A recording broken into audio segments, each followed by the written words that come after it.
Hello students. So we have started a new chapter, that is Foundation of the Mughal Empire. We will be discussing about the first battle of Panipat, when how Babur came and established control over India. So it happened in first battle of Panipat, which took place in 1526. So what is the first battle of Panipat? Ibrahim Lodi, since Babur had, in previous class we have discussed that Babur had angered many, Ibrahim Lodi had angered many sections of the society, and Babur, with the control of Indian chiefs, he started to take control of the Indian territories, and he wanted to advance and win. So he had a fight with Ibrahim Lodi. Ibrahim Lodi marched from Delhi with a huge but unorganized and indisciplined army. Ibrahim Lodi had a very large force. He had a very big army. He moved with an unorganized and indisciplined army. His army was huge. There were many numbers, but they were unorganized. They had no war plans made. They had not made any flight plans, and there were basically indiscipline too. There was lack of discipline in his army. He met Babur's small yet well-trained army at Panipat, about 100 kilometers west of Delhi. Panipat is a place which is about 100 kilometers in west of Delhi. So where he met Babur in 21st April 1526, Babur's army was comparatively small, but Babur's army was well trained. They were trained soldiers. They were very much strong. One soldier was equal to 10 soldiers of Ibrahim Lodi. Ibrahim was defeated and his army was completely routed. Babur's small army defeated Ibrahim Lodi's army, and his army was routed, which means they ran away. There were many reasons for Babur's success. Let's discuss the reasons for Babur's success now. What were the reasons? First reasons, he used artillery, guns and cannons, which was unknown to Ibrahim's army. Ibrahim Lodi's army, they would still fight with spears and swords, but Babur army, they used guns and cannons, which means artillery. They used guns and cannons, and it was unknown to Ibrahim's army. Ibrahim Lodi's army was unaware of guns and cannons that were they were not modern equipped in the army.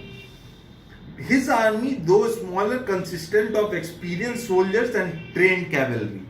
His army was also small, but they consisted of very well trained soldiers. Soldiers were experienced and well trained, and also they had good horsemen with them. So all these contributed to the win of Babur in the Battle of Panipat. Babur was a much more competent general than Ibrahim Lodi. Babur himself was a competent general. He was very good, and he was a very competent general, in the sense he was a better general than Ibrahim Lodi. Babur soon occupied Delhi and Agra. At Agra, the ruling family of Gwalior presented the famous Kohinoor diamond to Babur's son Humayun.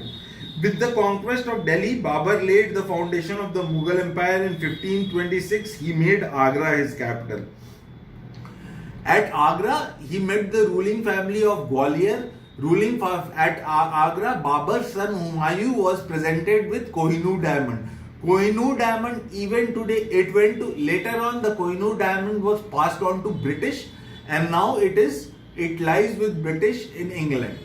But Kohinoor diamond, that even during that time, was one of the most richest source, or most expensive and most revered upon thing. That diamond was very much expensive and very much, what can we say, that diamond was very much in demand all the time, because it was very famous diamond. With the conquest of Delhi, Babur laid his capital at Agra, and in 1526 he started the Mughal Empire.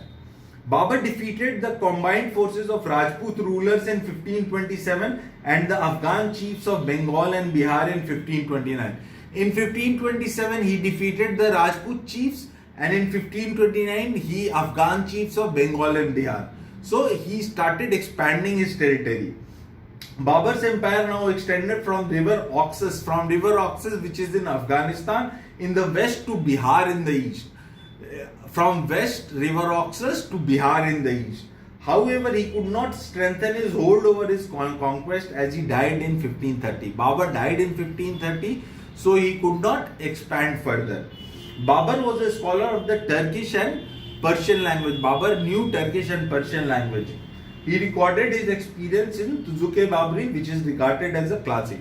Tuzuk-e-Babri is the book in which Babur has recorded his experience, and it is still considered as a classic. We will discuss about Babur's son Humayun in our next class. Have a good day, students.